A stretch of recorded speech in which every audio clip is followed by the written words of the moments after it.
J'ai rencontré la poésie, elle avait un air bien prétentieux. Elle prétendait qu'avec les mots, on pouvait traverser les cieux. Je lui ai dit, je t'ai déjà croisé et franchement, tu vaux pas le coup. On m'a parlé de toi à l'école et t'avais l'air vraiment relou. Mais la poésie a insisté et nous a rattrapés sous d'autres formes. J'ai compris qu'elle était cool et qu'on pouvait braver ses normes. Je lui ai demandé, tu penses qu'on peut vivre ensemble? Je crois que je suis accro. Elle a répondu, t'inquiète. Le monde appartient à ceux qui rêvent trop.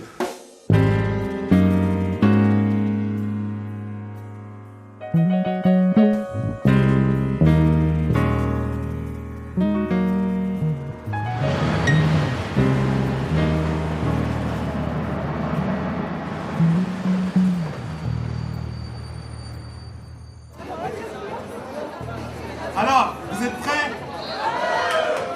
Salam alaikum! Alaikum salam! Dehors, on vous entend pas. Salam alaikum! Alors, bonsoir et bienvenue à une scène ouverte de slam au Café Culturel très spéciale. Apparemment, le Café Culturel, ce serait la scène slam actuellement en France la plus ancienne au niveau de la longévité. Donc ça fait maintenant 7 ans. Donc pour ça, je voudrais qu'on applaudisse très fort le Café Culturel. Applaudissez le Café Culturel! Si les mots ont leur chouchou, et bah lui c'est leur préféré. Je vous demande d'applaudir Souleymane Diamanka.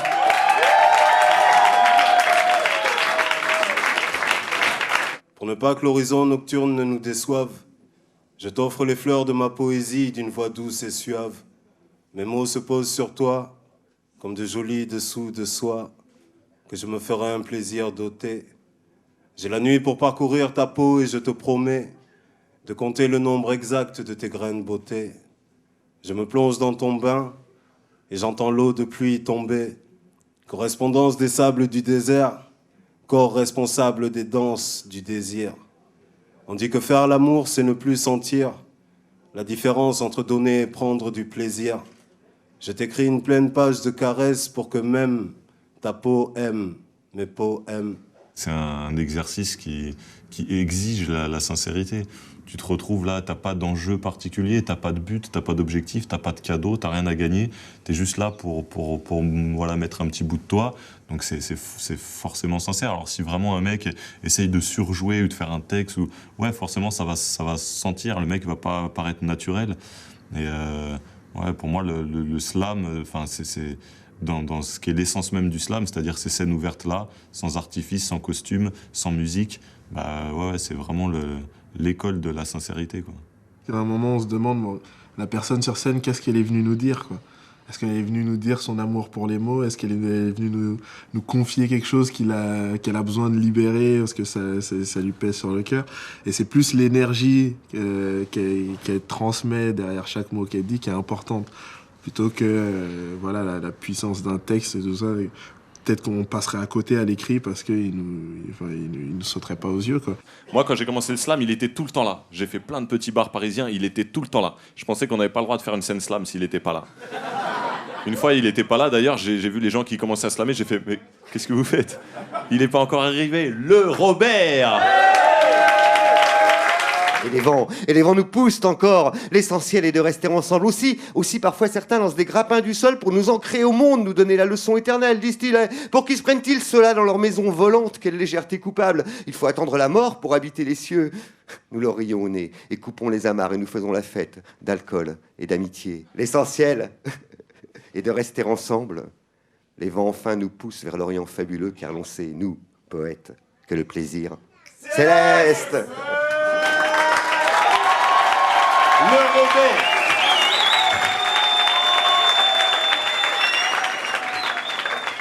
Loin des grands discours, le slam, c'est vraiment le seul terrain de mixité sociale qui fonctionne vraiment. On s'est retrouvés avec des tout petits jeunes qui sortent, tu vois, super vénères, qui sortent de la cité, qui viennent, qui discutent avec le chef d'entreprise qui vient de faire un texte. Et les gens, ils s'asseyent, ils s'écoutent et ouais, ils s'entendent, quoi. Et peut-être que sur le trajet dans le métro, ils ne seraient même pas adressé la parole.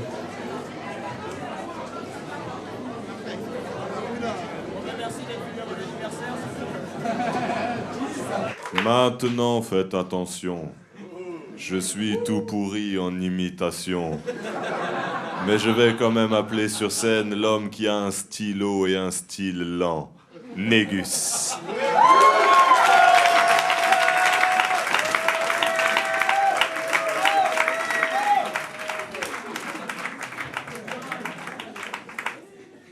Mes voisins sont uniques. Il y a les bambins timides, les barbus en tunique. Il y a les accros tuning et les barbies sous barbiturique.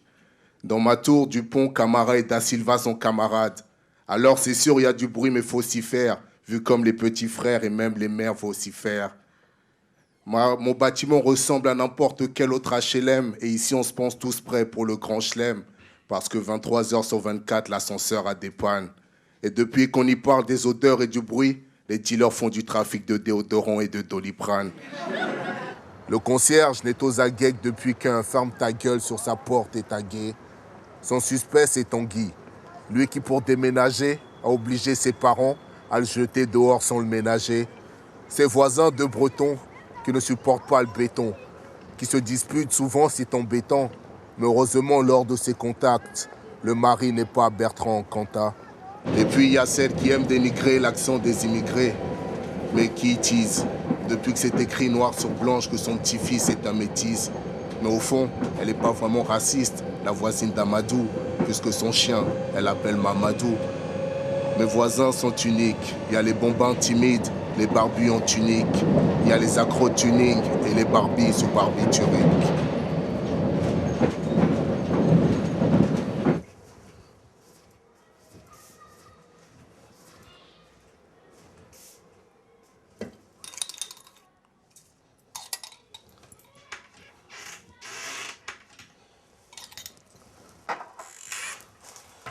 Ah, ma première scène slam, ça doit remonter bien à 2000, fin 2001, je crois. En fait, on se baladait sur Saint-Denis avec un ami et tout. Et vraiment, par hasard, on est tombé sur le café culturel. À l'époque, c'était Nada qui animait ça. On est arrivé et puis à l'époque, j'étais déjà beaucoup dans le rap. Enfin, j'étais à fond dans le rap. Et arrivé là-bas, on entend du bruit. Donc, on pensait que c'était un concert rap ou quelque chose comme ça. On arrive, en fait, pas de musique. Les gens sont sur scène à cappella, à faire des textes et tout. Je fais, ouais, pas mal, quoi. Après, Nada me demande si je voulais m'inscrire et tout. Je m'inscris, j'étais persuadé, j'allais arriver là-bas, j'allais tout kicker et tout. J'arrive sur scène en train de bafouiller des textes que je connaissais par cœur, sur le bout des doigts. Puis là, en fait, c'était vraiment impressionnant. Tu arrives sur une petite estrade, à moins d'un mètre de toi, tout le monde te regarde. Il n'y a pas d'échappatoire et parce qu'il y a un instrumental qui tourne, donc tu essaies de te raccrocher à quelque chose, non. T'es à nu devant les gens avec un texte et t'es en train à l'assurer, quoi. On est revenu le mois d'après, on a commencé déjà à retravailler nos textes pour ça, quoi. Mais c'était super bien passé. Moi, c'est la première fois que je voyais autant de gens différents dans le même endroit. Des professeurs, des retraités, des RMI, des gens qui n'ont rien à voir entre eux, quoi, qui sont là pour le même kiff, la poésie. C'était vraiment fort. Le fait de rencontrer autant de gens différents, c'est ça qui nous pousse tous à créer et à aller sur une scène pour aller dire le texte. Parce que tu te dis, toi, tu vas aller partager ça avec eux, il y aura forcément quelqu'un d'autre que tu connaîtras peut-être pas, qui va venir avec un autre texte, qui va peut-être parler toi aussi, tu vas rentrer chez toi du coup. Et ça, c'est aussi quelque chose que j'ai pas forcément non plus retrouvé dans le rap. Cette compétition saine où te dit, le type était vraiment fort avec son texte. Cette poète aussi, elle était vraiment très très forte. Tu rentres chez toi, tu vas travailler ton texte. La semaine prochaine, je les recrois, je fais un texte encore plus fort.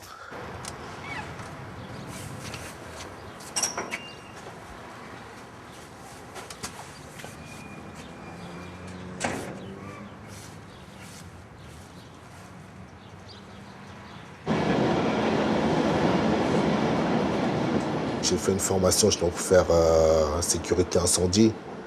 L'avantage de ce taf, c'est que ça me permettait dans le mois, je devais travailler 13 vacations. Donc ça me laissait pratiquement 16-17 jours pour moi-même, pour faire ce que je voulais à côté. Et en plus, comme je travaille de nuit, pendant la journée, j'ai encore du temps libre pour pouvoir faire pour moi, quoi.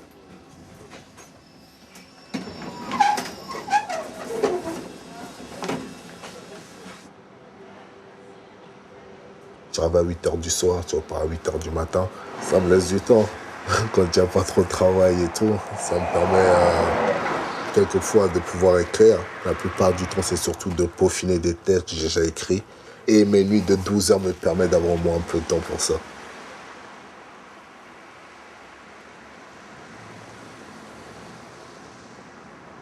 chaque mois j'ai mon salaire qui vient, ça me permet de pouvoir refuser plein de choses. En fait, tu es réellement libre quand tu te dis qu'au final, tu as peu de choses à perdre.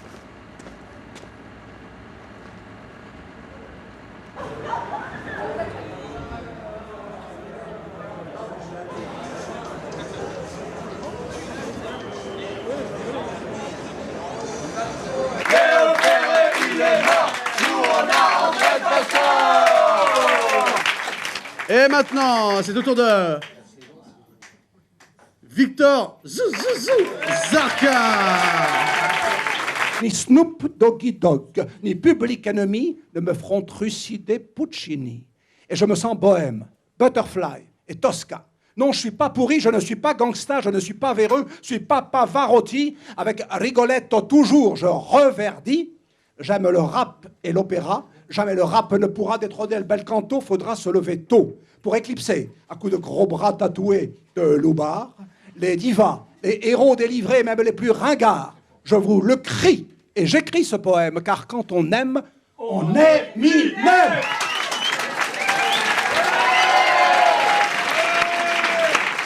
Le stress, il se stresse. Tous les jours, il me dresse de mon lit et d'une pièce. Je me lève, je suis en liesse, je parcours mon 2 pièces. Avec la langue épaisse de ceux qui pèsent, de ceux qui puent le stress, qui pullulent d'herpès. Je suis de cette espèce névrosée, dépréciée. Est-ce dépression?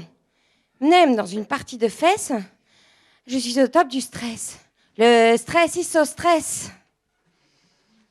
Ça suffit avec les rimes en S. Ça suffit avec le stress. Passons à autre chose, si j'ose. Te demander d'y vient stress, comme si j'allais à la messe. Stop! Tu me gonfles! Un 7,5. Un 8,5. Tout bohème à croire qu'un poème a le parfum du lilas, qu'il a la douceur de graines embaumées dans de feuilles de risla. Ne soyez pas dupes et ne croyez point cela, un poème n'est qu'une vaste frasque que l'on tresse face au moulin d'une basse contrée qui contraste avec la vérité qui blesse. Car pour le faire naître, il faut avoir su l'ivresse. Alors les poètes pillavent, les pillards pillent et les pilles pillaillent, et pour pas qu'on ne le raille, le poète met les mots sur de bons rails, car l'oreille de l'auditeur cisaille, et si peu suave soit-elle, je vous en persuade, il n'en faut pas moins prendre soin d'elle.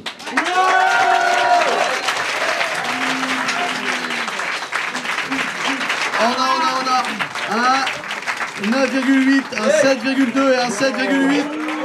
Applaudissez le poète.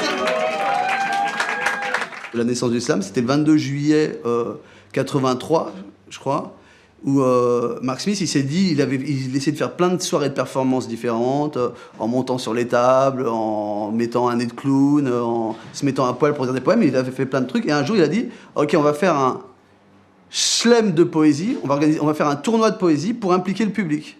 Tu vois, pour faire que ça va être fun. Vous allez voir les gars, ça va être fun. Tu vois, donc il n'y a pas de genèse avant. Tu vois, la poésie orale, ça existait avant, ça existera à côté, ça existe à côté, ça existera après. Tu vois, du slam de poésie. Mais il a dit, on va structurer un truc comme ça. On va faire un jeu. Tu vois, on va faire un jeu de société. Ça va être comme ça. On met 3 personnes dans la salle qui font le jury. Ils mettent un score entre 1 et 10 avec un chiffre après les virgules, comme au patinage artistique à chaque poète. Et si ça leur plaît, ils peuvent mettre 10. Et s'ils trouvent que c'est à chier, ils mettent 0. Et la salle, vous allez essayer d'influencer les jurys. Et le jury ne peut pas vous faire influencer par la salle. C'est aussi simple que ça. Hi, I'm Mark Smith. So what? I'm the guy who started the slam in Chicago.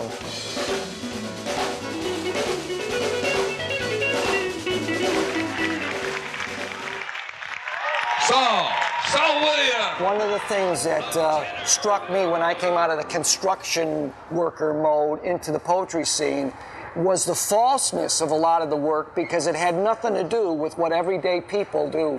As the audience member, you were supposed to listen reverently to the poet. What happened different at the slam is we gave the audience the permission to respond to the poet negatively if they wanted to.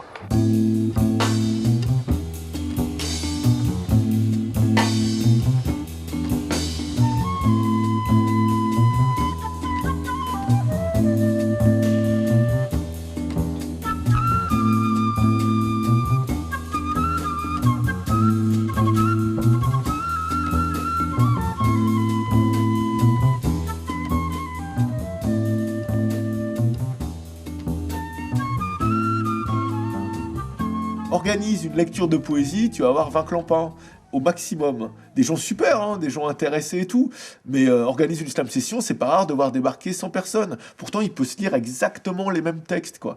Et là, c'est vraiment une question d'appellation, quoi. Mais bon, voilà, moi je pense que le slam, justement, a vraiment eu cette intelligence de choisir une dénomination américaine qui était vraiment intrigante et accrocheuse, tout en continuant à faire finalement le boulot que faisaient Verlaine et Rimbaud dans leur taverne, quoi. Le spoken word, en fait, c'est un terme qui vient des États-Unis, qui veut dire mot parlé, mot dit, littéralement.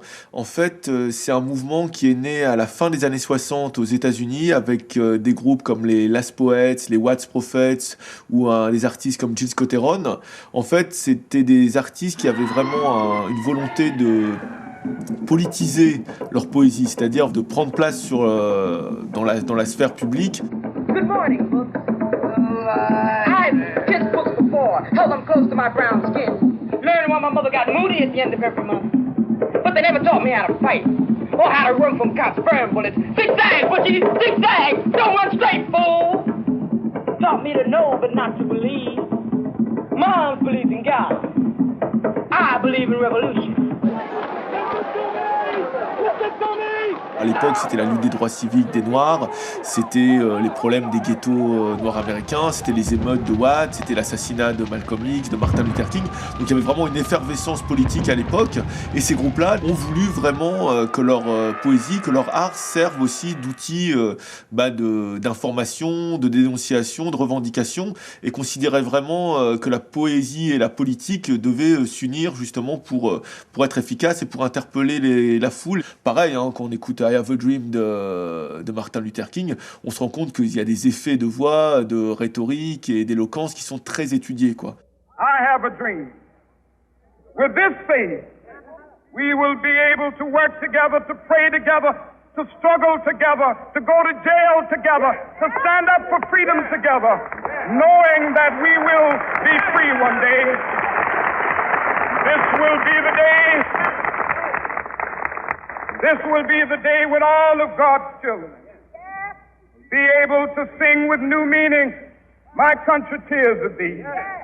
L'intonation est super importante, la gestuelle aussi. Il y a vraiment une rythmique, quoi. Je veux dire, ça doit rien au hasard. Il y a vraiment quelque chose qui est travaillé, qui est étudié pour émouvoir, pour sensibiliser. Et là, on est proche effectivement du spoken word, quoi. Voilà, c'est mon histoire dans l'odyssée du peuple noir qui lentement, lentement s'efface de ta mémoire. De ta mémoire, négro. Ouais, c'est à toi que je cause. Négro, arrête tes poches, j'ose te parler de la cause qui a occasionné la mort de millions de tes semblables dans des conditions innommables. Négro, tes poches sont pleines de touches, mais ta mémoire est trouée. Négro, t'es rien qu'un naufragé qui dérive sans bouée. Sur l'océan de sang, tu sais plus d'où tu viens, tu sais plus où tu vas. T'as complètement perdu le fil du canevas qui te reliait à ton passé. Normal que tu te sentes dépassé, que tu sois si pressé de sucer la pipe à crack pour oublier ce qui te lie et t'enchaîne à cette tragédie humaine. Négro, le rhum que tu bois, le goût des larmes, est-ce que tu sens monter en toi ce grand vacarme ?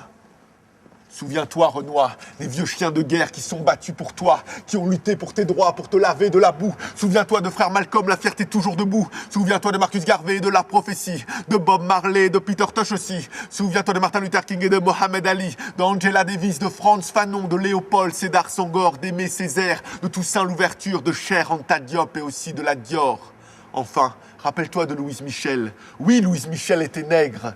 Jean Genet aussi était nègre d'ailleurs, car un jour j'ai compris que nègre était un concept trop vaste pour un seul peuple, que ce n'était pas qu'une question de couleur de peau, et que partout où l'homme est abaissé, humilié, dénié dans ses droits fondamentaux, et qu'il résiste malgré tout, et qu'il lutte par tous les moyens nécessaires, alors il y a des nègres, et beaucoup d'êtres humains sur cette planète sont des nègres qui s'ignorent. Ouvrier, au corps tordu par la machine de fer, tu es nègre, chômeur qu'on pressure comme un chiffon usé, tu es nègre, clodo abandonné au fond d'un carton silencieux, tu es nègre, sans papier, assoiffé d'azur et à qui on ne donne rien, tu es nègre, prisonnier dans une geôle de ténèbres, tu es nègre, bagnard au bord du vide, tu es nègre, pauvre fou, gavé de pilules dans un cimetière psychiatrique, tu es nègre, junkie aux bras criblés d'aiguilles, tu es nègre, ange déchu, les yeux dynamités d'alcool, tu es nègre.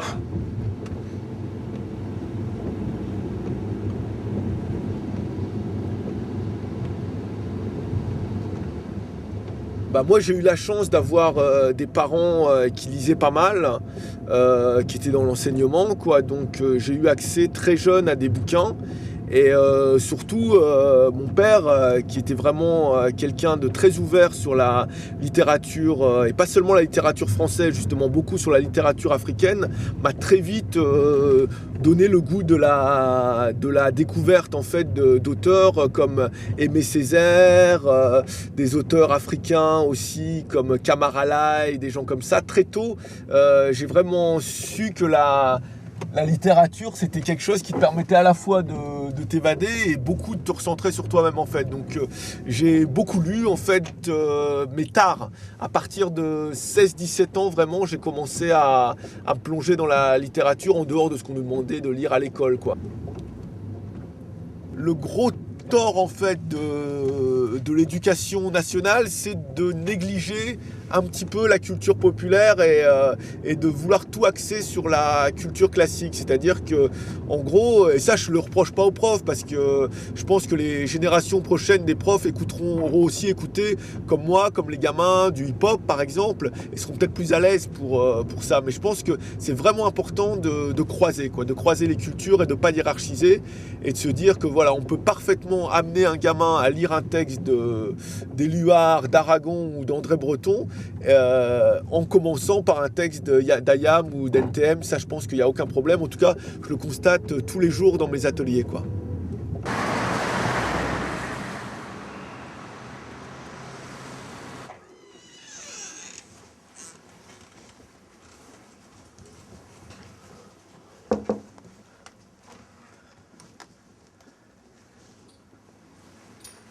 Bonjour. Donc là, on en est à la deuxième partie du texte. Ils arrivent dans la maison des voleurs. Alors, tu vas nous lire les 2 prochaines phrases. Jusque-là, jusqu'à effrayante. Lis fort, hein. Il se retourne dans la rue lorsqu'un orage éclate. Il se retrouve. Il se retrouve dans la rue lorsqu'un orage éclate.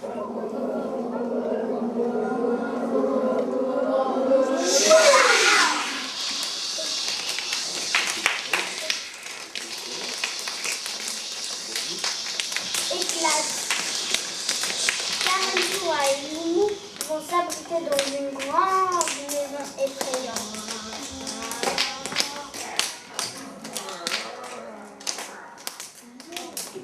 Je propose qu'on aille jusque-là. Mes gencives saignent en mémoire de la viande, la chair meurtrie de mon peuple, offert en offrande. Alors ouais, c'est compliqué. Donc mes gencives saignent, c'est ce qu'on appelle une métaphore. C'est-à-dire que quand je parle de viande, je parle de la souffrance, de la chair, des chairs blessées des gens en fait. Voilà. C'est ça, en fait, les gens sont traités comme un morceau de viande, si tu veux. C'est plus vraiment des êtres humains dans ces cas-là. On les traite plus comme des êtres humains. Après, je sais plus, il y a quelqu'un qui a décidé que les Noirs et les Blancs, ils étaient pas ensemble. Ouais, c'est ce qu'on a appelé l'apartheid ou la ségrégation. Ça, je vous en avais parlé pour le début, pour l'introduction au slam, je m'en rappelle très bien. Ça parle de l'esclavage, c'est-à-dire, effectivement, des bateaux qui venaient en Afrique prendre des hommes, mais pas seulement des hommes, des femmes et des enfants aussi, des Africains, qui les mettaient dans une cale, qui leur faisait traverser tout l'océan et qui les amenaient aux États-Unis ou aux Antilles pour travailler dans des champs de coton, pour couper la canne. Donc c'était dans des conditions terribles, hein. Beaucoup mouraient, on les jetait par-dessus bord quand ils mouraient, et arrivés aux États-Unis, on prenait les femmes et les hommes et les femmes, on les séparait, on séparait les familles et on les vendait chacun de leur côté. Donc c'était terrible. Ils avaient des chaînes et ils les mettaient dans leur peau, ils devaient les enlever pour s'échapper. Le slam à Lille, ça a vraiment pris son essor en 2003-2004. Là, vraiment, il y a eu d'autres scènes qui sont créées dans des bars, etc. Donc, voilà, j'ai suivi aussi cette impulsion-là. Et puis, voilà, j'ai commencé à faire des ateliers d'écriture. Mais vraiment, l'impulsion, ça a été, je pense, comme beaucoup de slammeurs en France, le film Slam de Marc Lévin. Et là, je me suis dit, waouh, la parole, c'est un potentiel incroyable. Je me suis dit, évidemment, bah ouais, moi je vais essayer de m'approcher de ça, quoi.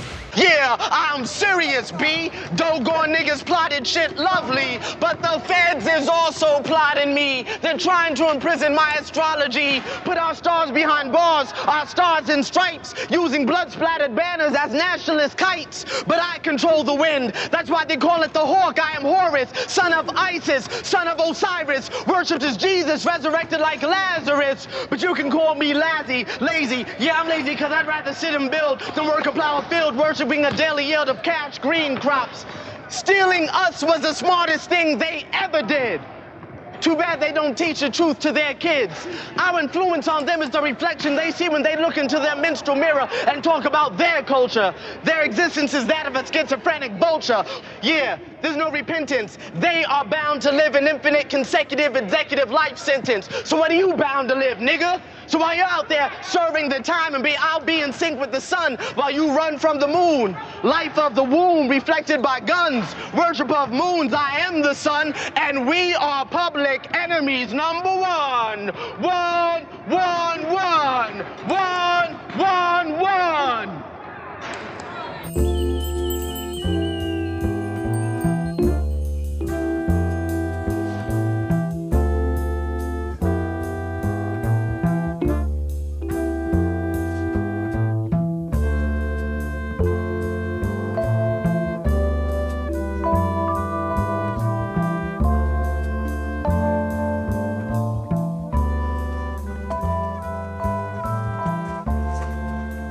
Je suis né à Aubervilliers en 1972. Je suis le 9e et le dernier, même si mon père en voulait 12. Vive la pilule magique, vive Simone, s'est dit ma mère. Je vais enfin pouvoir souffler entre deux couches remplies de mer. Paraît que la France est super chouette, mais elle d'ici, elle la voit pas. Elle peut pas faire un petit pas. Son dernier fait ses premiers pas. Et sans cesse, elle pense, est-ce qu'on bouffera demain? Car faut nourrir la tribu et faire la lessive à la main. Allah est avec toi. Mets ton mari au bout de la France, sur un chantier ou à l'usine se brise le dos pour notre pitance, et elle essaye tant bien que mal, seule, d'élever sa marmaille. Prenez garde, Madame Ben, ou ils finiront racaille. Et surtout le dernier, paraît qu'il répond même aux flics, et il a une grande gueule, paraît que chez lui c'est comme un tic, mais sur le visage de ma mère, jamais je n'ai vu de désespoir. Elle était le premier rôle des contes imaginés chaque soir sur la vie de ma mère. Il y en aurait des choses à dire, car sur la tête de ma mère, sur les épaules de ma mère, il y avait pire que la terre entière, il y avait mes sœurs, il y avait mes frères, il y avait 9 raisons de se faire une raison et de se dire que le paradis, il était peut-être dans cette maison. Et elle essaye tant bien que mal, seule d'élever sa marmaille. Prenez garde, Madame Ben, ou ils finiront racaille. Prenez garde, Madame Ben, ou ils finiront racaille.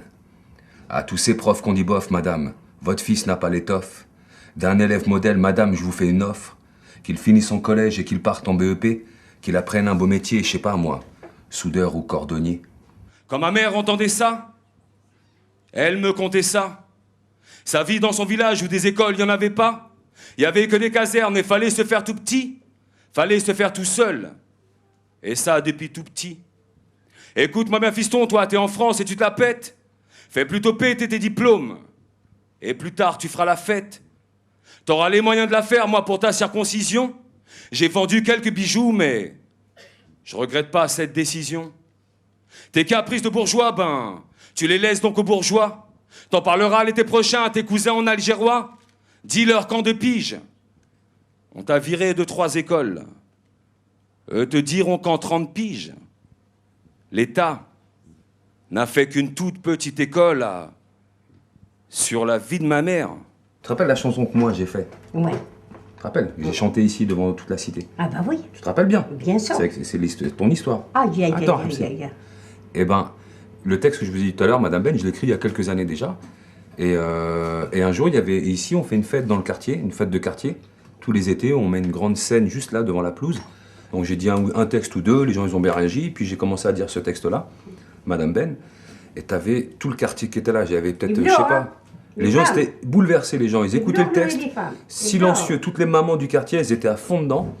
Et il y avait ma mère qui était au milieu de la foule. Quand j'ai fini mon texte, tout le monde a applaudi très très fort, très chaleureusement. Je suis descendu de scène, tout le monde s'est poussé un peu, j'ai l'impression d'être Moïse, tout le monde, toute la foule s'est poussée pour me faire un chemin jusqu'à ma mère, qui est au milieu. J'ai été, il y avait les you-you, etc. C'était vraiment la fête, moi j'étais hyper ému. J'ai pris ma mère dans les bras, je l'ai serrée, on s'est embrassé, et dans l'oreille, je lui ai dit, t'as compris quelque chose? Elle m'a dit, ouais, Lou. Rien du tout. J'ai rien compris, elle a juste un peu compris que je parlais un peu d'elle, elle était fière, tu vois. Je lui ai dit, t'as compris quelque chose? Elle me dit, rien du tout. Quand j'ai commencé à éprouver du plaisir à lire, je me suis rendu compte que c'était ça l'essentiel. L'écriture et la lecture, pour moi le plus important, c'est la notion de plaisir. Et je sais pas comment l'éducation nationale pourrait se démerder avec ça, mais s'il n'y a qu'une seule chose à transmettre, c'est le plaisir. Et des années plus tard, aujourd'hui, les ateliers d'écriture que je fais avec les jeunes, avec les gamins, c'est la seule chose que j'essaie de leur transmettre.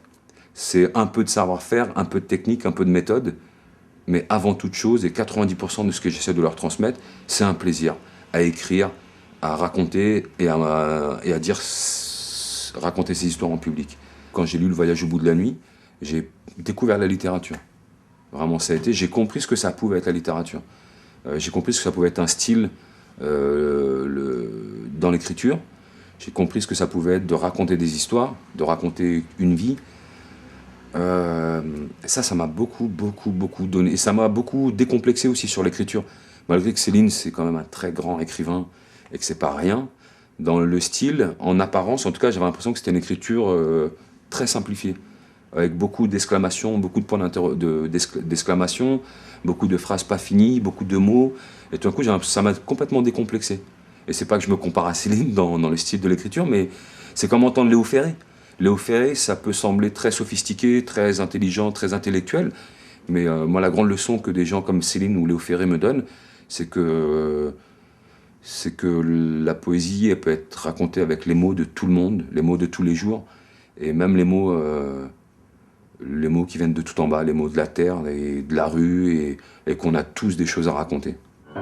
J'ai bu du Waterman et j'ai bouffé l'itré et je repousse du goulot, de la syntaxe à faire se pâmer, les précieux à l'arrêt, la phrase m'a poussé au ventre comme un axe.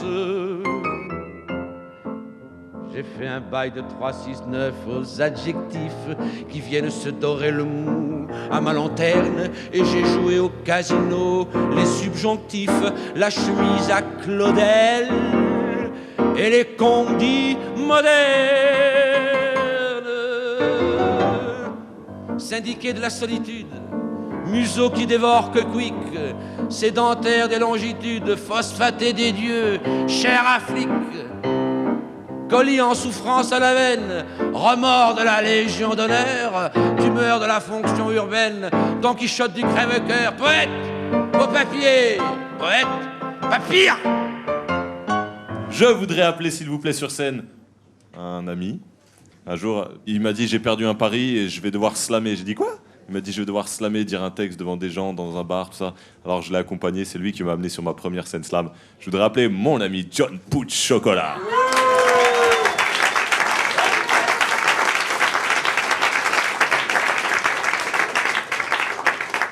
Nos hommes de tête sont pas carrés, ils pensent à tort que la terre est blonde. Le peuple, lui, les sait tarés et rêve en secret que pour eux aussi elle soit ronde. Et pendant ce temps-là, 3 générations voient un CDD qui s'éternise pendant de longs mois. Vous saviez pas qu'en africain, le mot président se prononçait roi? Et puis un jour, l'ombre a englouti l'espoir. Quand seul, au fond de mon plumard, en position fétale, j'ai vu les miens faire d'horribles cauchemars dans ma langue natale. Depuis la nuit des temps, le temps nous nuit. Par un coup de baguette magique, maman nous a changé le décor, trop fort, et nous qui pensions que l'espoir était mort. En fait, il avait juste changé de pays, et nous avons décidé de suivre sa trace jusqu'ici. Mais ici, l'histoire est subjective, elle appartient aux vainqueurs. Leur vision de moi est négative, elle entretient les rancœurs. Alors, double comme 4, moi j'y ai vu trouble. On est toujours ailleurs quand on appartient double. Petit, j'étais pas stable, j'étais atteint d'identité jetable. Rapporte-leur qu'un homme aux racines ébènes ne s'arrose pas au sirop d'érable. Mon identité s'est forgée le cul posé entre 2 sièges éjectables qui m'ont propulsé loin là-haut, où les trésors de ma culture hybride m'ont rendu riche et enviable. Depuis la nuit des temps, le temps nous nuit, mais dans le sourire de nos enfants, l'espoir rejaillit. Alors va et rapporte-leur ceci. Merci.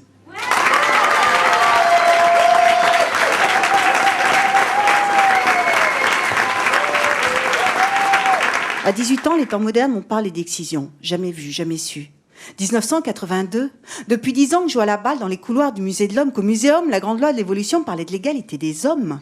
Dans la revue sartrienne, une ethnologue pure souche, Lévi-Strauss, parlait du respect de la coutume, le droit des peuples à disposer d'eux-mêmes, loin du colon laveur de tête. J'ai interpellé mon père chercheur. Les sciences de l'homme, ça mène à ça. Entre mépris de la race ou du sexe, jugement de blanche, je m'en fous. C'est ma sœur qu'on mutile, sa couleur, sa provenance, je m'en balance. Le droit au plaisir est pour toutes. Être accepté au clan ou s'envoyer en l'air, alternative inhumaine. Il n'y a pas une bonne scène slam sans le passage sur scène d'un membre du collectif 129H. J'appelle le R, le O, le U, le D, le A, Rouda. Bonsoir.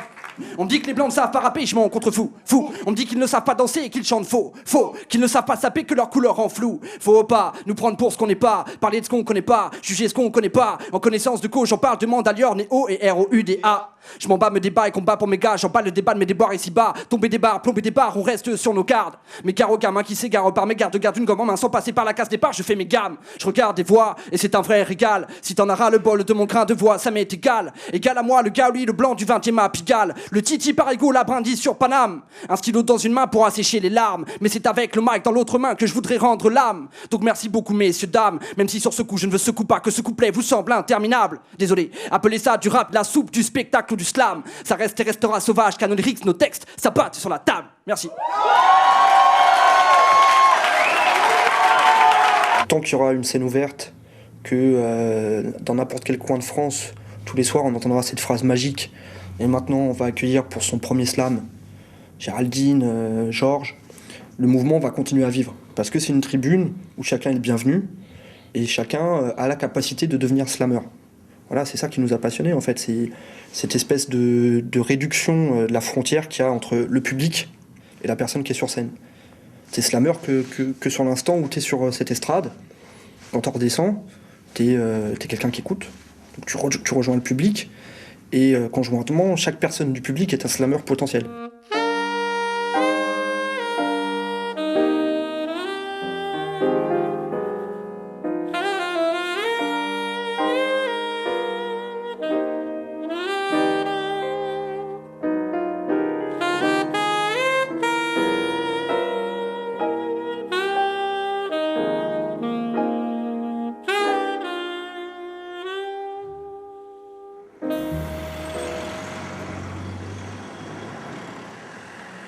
J'ai pratiqué beaucoup de théâtre et j'ai beaucoup parlé avec les mots de d'autres personnes et d'autres personnages.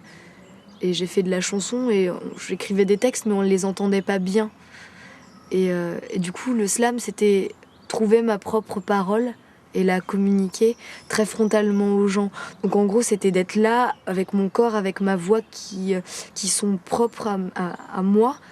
Et donc c'était ça vraiment, le corps, le texte, écouter, dire, partager.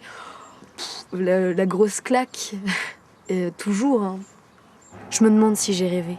Je ne savais pas courir et je t'ai couru après. J'avais des tonnes de regrets, ils se sont envolés. Je l'avais fermé à clé mon cœur et puis voilà que t'entres par la serrure comme un rayon de soleil. Je me demande si j'ai rêvé. De toi, moi, de nous deux, des balades dans les champs sous la neige et les rêves, les projets de voyage, d'aventures exaltantes, nos deux corps sous une tente au fin fond de nos mirages.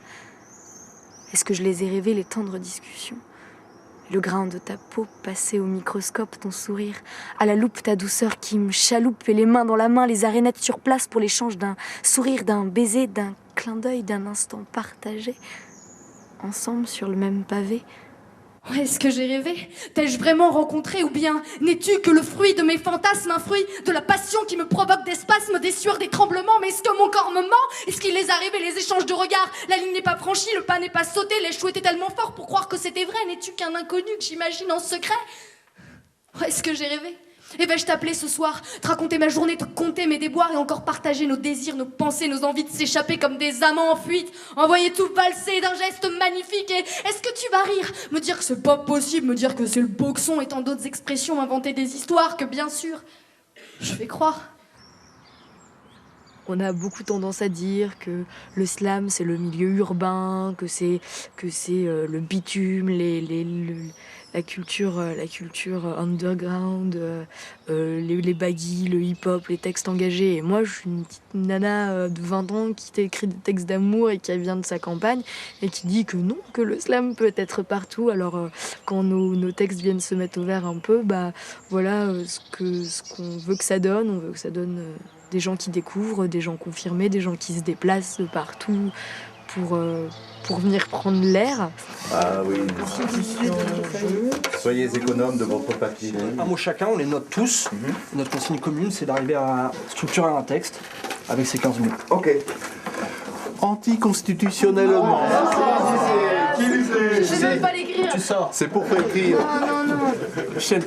Chaîne. Consonne. Paresse. Yeah. On te reconnaît bien là. Et toi? Et soleil. Et soleil. D'accord. Donc récapitulons, constitution, jeu, silence, chaîne, ambiance, libellule, consonne, voyelle, rime, pluriel, scorpion, rire, paresse, soleil. Tout le monde les a eu. On va tous les mettre? Ça va être dur. Oui.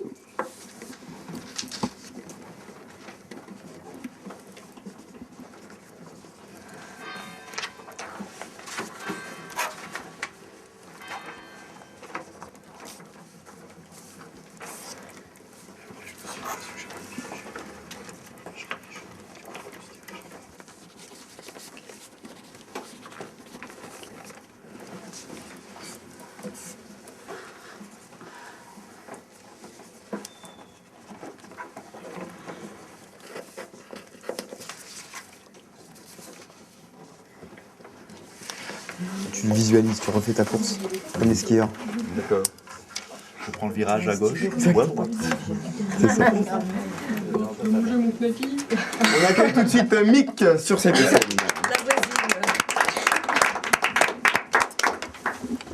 Je veux rompre le silence et créer une chaîne de mots où les consonnes et les voyelles riment entre elles, au singulier comme au pluriel. Mais l'ambiance est à la paresse et le rire est magistral au soleil. Mais pardon, il me reste 3 mots à caser. Le vilain scorpion rimera donc avec constitution et la libellule volera vers la lune. Voilà, le contrat est rempli. Ce fut laborieux, mais joyeux. Applaudissez l'exploit pour moi et merci. Les obstacles que tu te poses, comme on se pose ici, là, c'est autant de manières de progresser en fait. Plus tu as de barrières à franchir, plus tu vas progresser. Il y a toute une partie, on va dire, de structure qui est inévitable. Alors voilà, les quatrains, les alexandrins, les sonnets, machin, les structures de poésie classique. Mais une fois que tu as des cadres, ils sont faits pour être dépassés, éclatés. Et comme tu dis, voilà, d'avoir un minimum de technique. C'est là où tu vas, comment tu vas écrire, comment tu places tes rimes, comment tu comptes tes pieds, etc. C'est utile, mais pas nécessaire. Voilà, le slam, justement, c'est un espace suffisamment libre pour que toutes les contraintes d'écriture qu'on a pu avoir à l'école, en poésie du CM2 à la 3e, ou je sais pas, tu vois, pour ceux qui ont été à l'école, ça, on peut l'assimiler et le dépasser. T'as le texte et puis après, c'est faire le pas d'aller le dire avec d'autres et d'échanger et de partager. Et après, tu peux encore mieux que juste simplement le lire, rentrer dans une interprétation, trouver ton propre flow, ton propre débit, ta propre allure, tes propres mimiques ou gestes qui vont faire que ça va être ton style à toi et ton univers que tu vas te créer rien que par ta parole et pas qu'avec ce que tu écris.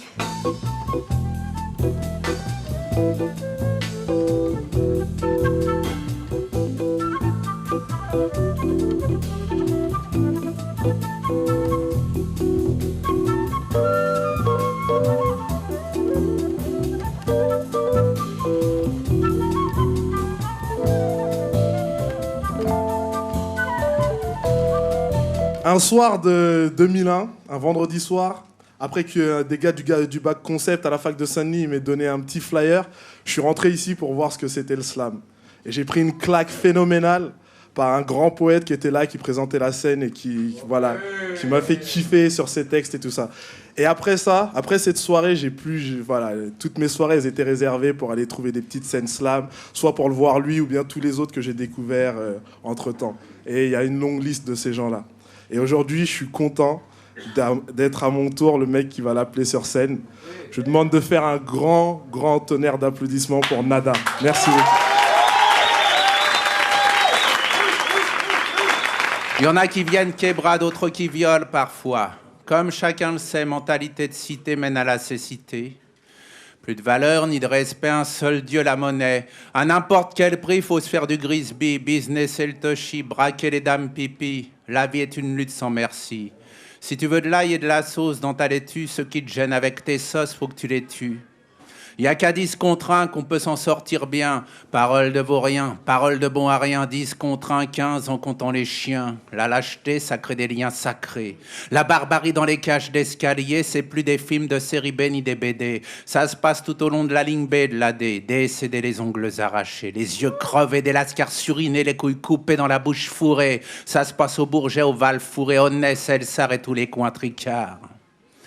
Déjà mort, déjà mort. Déjà mort, c'est mon nom. Je suis qu'une âme en faction dans une zone d'exaction. Merci.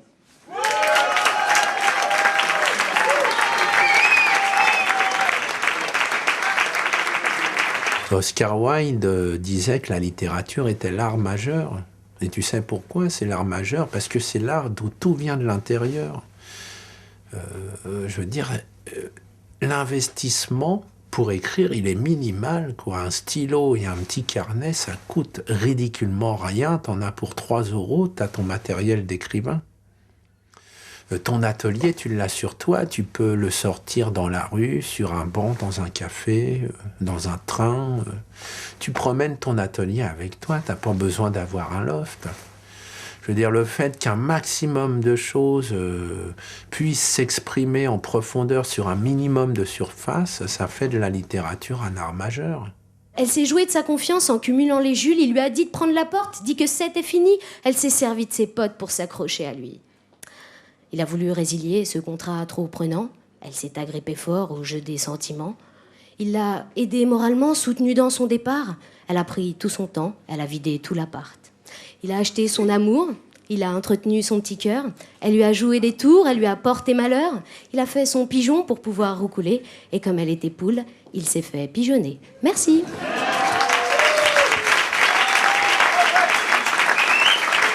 Je vais appeler sur cette scène mon pote. Et celui qui fait qu'aujourd'hui, tu peux dire ton texte à l'ancienne. Grand corps malade.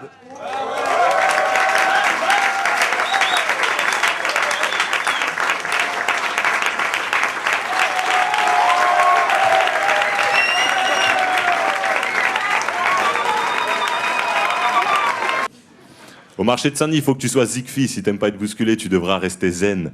Mais sûr, tu prendras des accents plein les tympans et des odeurs plein le zen. Après le marché, on ira chez Ma, rue de la République, le sanctuaire des magasins pas chers. La rue préférée des petits rebeux bien sapés aux petits talons et aux cheveux blonds peroxydés. Devant les magasins de Zouk, je t'apprendrai la danse. Les après-midi de galère, tu connaîtras l'errance. Si on va à la poste, je t'enseignerai la patience.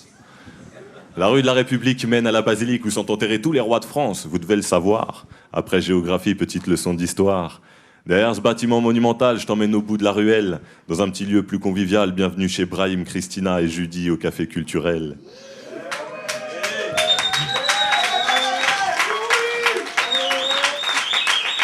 On y va pour discuter, pour boire ou jouer aux dames. Certains vendredis soirs, il y a même des soirées slam.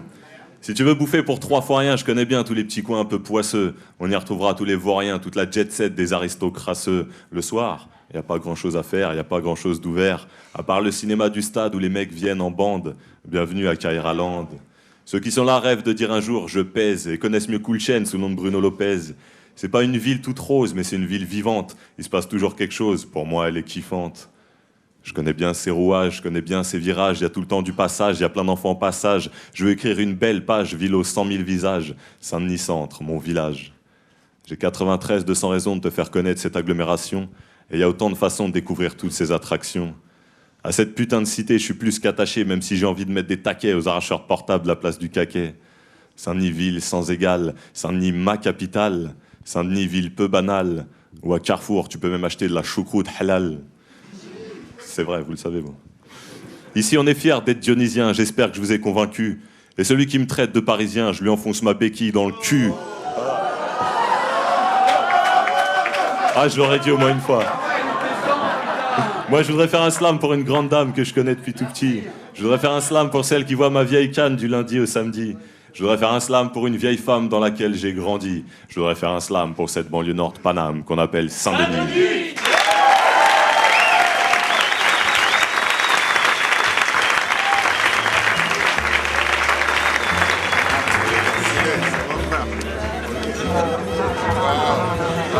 Alors ça allait bientôt sortir. Le monstre est prêt. J'ai connu au début, mais je savais même pas que... On a tous foi. Perso. Alors t'es chaud là, le regard là. Ouais, j'ai vraiment envie d'aller sur scène. Avec ton casque et tout le marin. Bah ouais, faut se protéger quand même, c'est dangereux ces choses-là quoi. Thank you very much. Yes, I enjoy myself. Yeah? Kiff?